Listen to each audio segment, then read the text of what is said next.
Welcome to Penrose Learning, where we make understanding easy.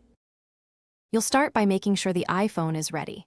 Charge it, connect to Wi-Fi, and keep your Apple ID credentials handy. Go to Settings and tap your name. This is the control center for Apple ID. If two-factor authentication is on, make sure you can receive codes on a trusted device or phone number.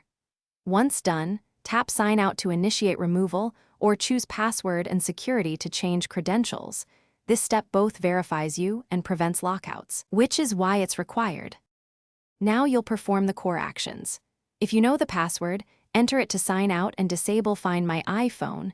That removes activation lock and stops prompts. If you don't know the password, immediately go to Account. Apple.com from any browser to reset the password or start account recovery. This is essential because the device checks Apple's servers. If recovery isn't available and you control the Apple ID, use Settings General Reset. Erase all content to remove the account after verification. Finish by restarting the iPhone and confirming that Apple ID prompts have stopped. If you still see activation requests, sign in to iCloud.com, open Find My, and remove the device from your account so it no longer forces sign in.